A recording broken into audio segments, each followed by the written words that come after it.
Welcome to the show, everyone. Power English. I'm Kristen Joe. And I'm Cameron Word. Yes. Yes, it is Christmas Eve.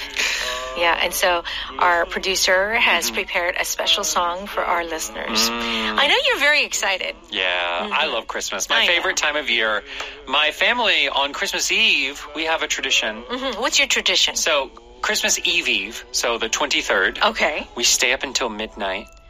And then the first person to yell, Christmas Eve gift, in the family gets an extra gift the night before. What? You get two gifts? Well, I mean, on Christmas Day, everyone gets a gift, right? Okay. But my mom always prepares like an extra special gift. Oh. It's just a competition because you're always like deciding, you're seeing who will stay up till midnight. Oh my So we have to decide on like an official clock. Now we can use our phones, but before when we were young, we always used the kitchen microwave clock because it was in the middle of the house. That's so cute. And did you get two gifts? Who often won, your sister or you? So when I was very young, it was always my sister. Okay. But we still do it now. And now I win. So I actually texted my sister last night. Yeah. At midnight in America. Okay. Christmas Eve gift. Christmas Eve. So she has to send me something. An extra gift. It's going to take a while. That is so cute. It's so interesting how these family traditions just live with you forever, don't they? Yeah. Right? Even if your family's not there. Yes, it's true. You make your own traditions. Like, what else did we do? Oh, we always had pancakes on Christmas. Oh, right. So I will be cooking pancakes tomorrow. Oh, wow. I need to come over. I'll make a big batch and bring them next time. All right. So today's topic is the fight against over-tourism. Where should we go for our next vacation? So 이제 다음 휴가 어디로 갈까요? Yeah. Where should we go? Isn't that true? Like you always, when you're on your vacation, you think about your next vacation. It's so true. It's like when you're eating lunch, you think about dinner. Dinner. Yeah. What are we going to have for dinner? Yeah. Okay. Now, here are some expressions that we're going to cover today. To shut someone out. To exclude them, to not include them or let them join. Oh, okay. Oh, this is an interesting one. Gravy train, Gravy. Now, gravy, we think of like mashed potatoes and gravy. Yeah, it's kind of that fatty sauce that you have. But a gravy train is a job where you can make a lot of money. Ooh. Yeah, it's a very special usage that we'll look into later. Okay. And how about this? A win-win situation. It's when both sides, both people involved, will benefit from something. Okay, very good. Let's go ahead and listen to our power dialogue.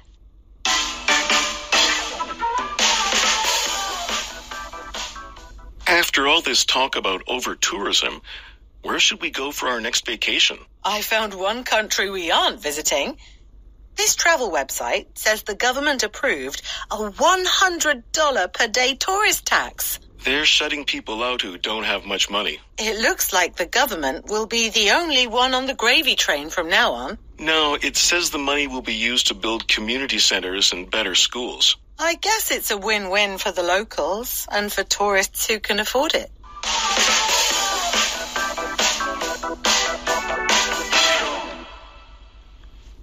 Okay, our dialogue, power dialogue, is on page 122.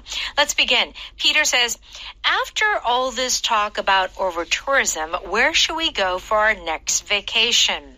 Our power pattern today is after all this talk about. Okay, this is a great pattern. What does this mean? After all this talk about something. Yes. So after all this talk about is like saying, we talked a long time about this subject. Yeah. And now you're going to comment on that. That's right. So they've had a long conversation about over-tourism. Sure. And now Peter's saying, where should we go now? Okay. Well, we're talking about over-tourism. Let's be part of the over-tourism problem. Yeah. Essentially. Isn't it true that sometimes when we start to talk about food, some of our openings, like we talk about food, and then we're like, after all this talk about food, I'm getting really hungry. Yes. I'm hungry. Yes. Or sometimes we use this in an ironic way. Yeah. Like we talk about a problem, and then we're going to do something that adds to the problem. Okay. After all this talk about pollution, let's go get in the car for a car ride. Okay. Like you're adding to the problem of pollution. Yes. Because if you have an electric car, maybe it's fine, but a gas-powered car is going to put some CO2 into the air. Joke. Yeah, it's like a half joke. We've talked a lot about this problem. Now let's be part of the problem. That's right. Okay. After all this talk about, so we've talked about this, and so I'm going to say this. Yeah. Okay. And Stephanie says, I found one country we aren't visiting. This travel website says the government approved a $100 per day tourist tax. $100 a day. That's a lot. Tax. That's a lot. Just, not even do anything. It's just added to probably to your hotel bill. Right, probably. So what does Peter say? They're shutting people out who don't have much money. Okay. So the country is shutting out people who don't have a lot of money. Yes. So to shut out, what does this mean? To shut out means to exclude, to not include, to stop that person from coming in. So $100 we thought was really expensive, right? But rich people, no worries, don't really care. Right. So it's not really a problem for them. So the rich people will freely come and go, and the people that don't have a lot of money will be shut out. Yeah. They will be stopped by that heavy tax. Right. And there is that feeling of exclusion. Yeah. If you shut someone out. Yeah, 셔터를 내리는 느낌이 들잖아요. Right, like, you can't come in. Business is over. Yeah, that's right. Sorry. That feeling of being shut out. Like, it feels like these people can go in and I can't. Yeah. Okay. Not a good feeling. Definitely not. All right. Stephanie says, it looks like the government will be the only one on the gravy train from now on. So this is an interesting expression. Gravy, Gravy. Now, this word often is used with the food gravy. Yes. It's that sort of like real rich sauce that you put on top of the mashed potatoes or, biscuits. Yeah. Gravy, I don't think is very common in Korean food. I don't think that there's a... No. I described how to make gravy one time to a Korean person. Yeah. And they got really grossed out. Yeah. Because it's like you take a fat, so if you cook meat and the fat that's in it, you throw flour in it and you cook that flour and then you start adding your salt and your seasoning. Right. Maybe add some water. But it's basically just liquid fat. Yeah. That you're putting on top of food. But it tastes so good. It is so delicious. Oh my gosh. Especially around Thanksgiving when you have turkey and mashed potatoes and gravy. Yeah. Putting it on mashed potatoes or putting it on... And on the turkey. Fried chicken. Oh my It's really gosh. good. So, but what is this gravy train? So this is a little bit of a different meaning. Gravy train is often some position or job that you have where you're making a lot of money. And the expression is usually riding the gravy train or to be on the gravy train. So it looks like the government will be on the gravy train. They're kind of saying it looks like the government will make a lot of money from this tax. Yeah. I feel like the reason why maybe gravy is there, and this is just my personal opinion, is that it's rich in money. Yeah. It's instead of fat. The same way that gravy has a lot of fat. If it's a good position, it has a lot of that money. Yeah. It's kind of like money train. And it feels like you're not doing a lot of work for that money. True. It's like you just got lucky with a job that pays a lot and you don't have to do a lot of work. Oh, don't we all want to ride the gravy train? I would love to ride the gravy. I would buy a season pass. I don't know what you need for the train. All right, what does Peter say? No, it says the money will be used to build community centers and better schools. Oh, okay. So they're going to the government is not going to spend on themselves, but on the community centers and better schools. What is a community center? So a community center is often where it's a building in the community where people can go to do different cultural activities. Yes. So, you might say a 문화센터. Yeah. In Korean. Kind of, yeah. Yeah. Right. Where there might be a basketball court or rooms that you can take classes, like a sewing class. Yes. Just a way to bring culture and education to the community. Or like young kids after-school programs. That's also part of a community center. Or if you have like a festival, maybe like a festival would be at the community center. Very good. Stephanie says, I guess it's a win-win for the locals and for tourists who can afford it. So this word win-win has become actually quite popular even in Korea. Yeah, win-win. Win-win. Yeah. So win-win. So a win-win, of course, is where both sides are benefiting from something. Right. And like you said, you're about to say actually win-win situation. We often put the word situation after it. Right. It's a win-win situation. That's right. Okay. Let's go ahead and listen to that dialogue one more time. After all this talk about over-tourism, where should we go for our next vacation? I found one country we aren't visiting.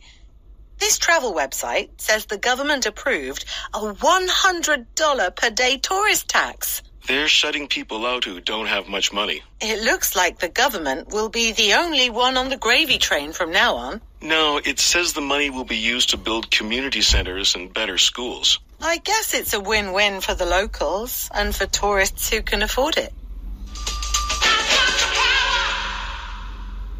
Here we go. We're on pages 124 and 125. It's time for Power Note. If you shut someone out, it means you're excluding them. You're saying, no, you cannot come in. No, you cannot do it. Aren't you supposed to be in a meeting right now? Yeah, but they shut me out of it for some reason. So everyone's in the meeting, but you cannot join. Yeah. You are shut out from the meeting. Maybe they're firing you. Oh, my gosh. Oh, no. Oh, no. I know I'm just a kid, but don't shut me out of family decisions. So this is not necessarily where you're not allowed to go into the room. Yeah. But say when you're a family, usually you don't let young children decide big things. Sure. Right? Mom and dad decide things, and they kind of shut out the children. Right. Like, what house are we going to buy? You know? Yeah. Like, what car are we going to buy? Yeah, kids don't participate. Maybe they can choose the color of the car or something, you know, but like as far as how will we finance this? Will we take out a new mortgage? Right. Like, but other things, as you get older, you start getting included, usually, in family decisions. Right.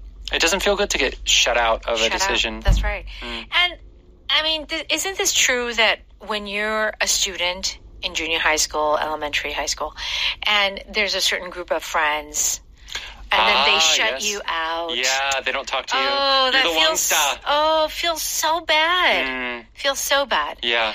And in that context, we can say, like, you know, being shut out from that circle of friends. You can also shut someone out of your life. Oh, yes. In like a romantic situation. Sure. Like some people, let's say, they are not able to talk about their personal life, their private life. They keep it a secret. No, don't ask me about that. Yeah. They're shutting you out of that. Yeah. Or they won't share their emotions with you. They won't be honest and like vulnerable with you. Right. They're shutting you out of their life, out of their heart. Yeah. So it's that whole idea of just like closing that door. Don't come in. Yeah, don't come in. You can't come in. That's right. You can't come in here. It's exactly that feeling.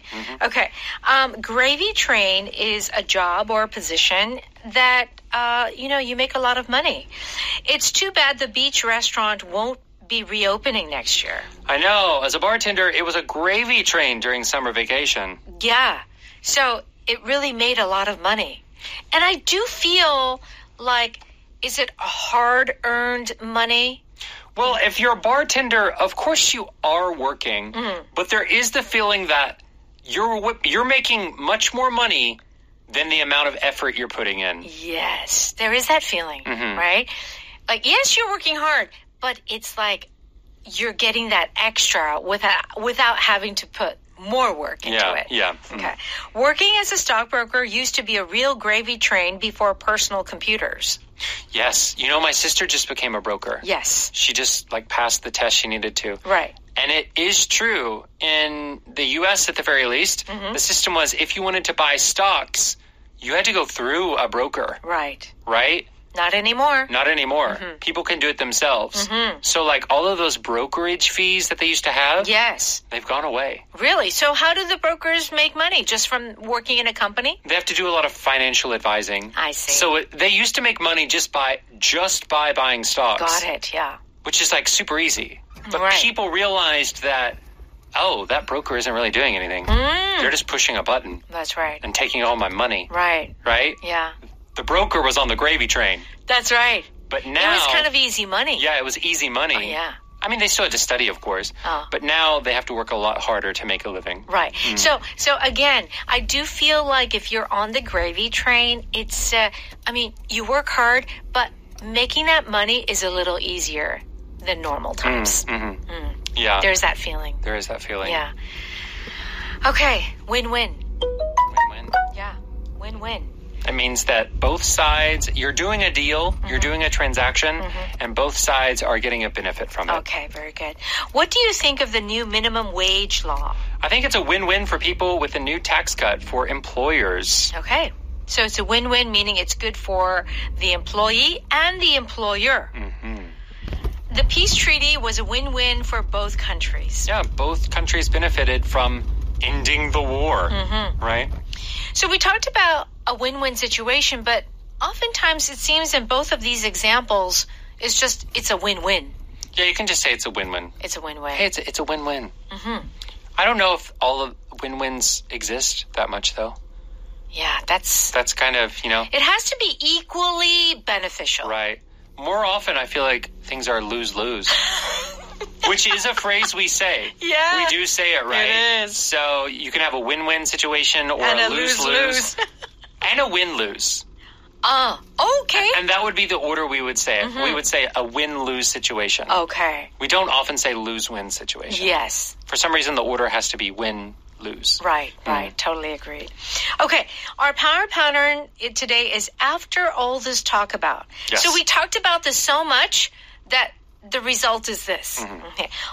After all this talk about food, I'm getting hungry. I wasn't hungry before, but we talked about it a long time. After all this talk about crime, what can we actually do about it? Right. So what should we do? Yeah, we had a long conversation. Is there anything we can really do? Yeah. That is the feeling with this statement. All right, very good. Our power vocab is the expression community center, 문화센터. There's a great definition on page 126. And what else should we do, Cameron? Well, it is Christmas Eve, so maybe your community center is having a Christmas Eve event, so please check that out. Right. And also go to 오디오학당, and for a small monthly fee, you can listen to our show 1.5 million times. Yeah, it'll be a gift to yourself. Yeah, or gift it to somebody else. Yeah. If you've got a student or someone who might be going abroad, definitely. That's a great idea. It's like you get so much value for the money that you pay. It's a win-win. It is a win-win. All right. Have a great day, everyone, and join us tomorrow. Bye-bye.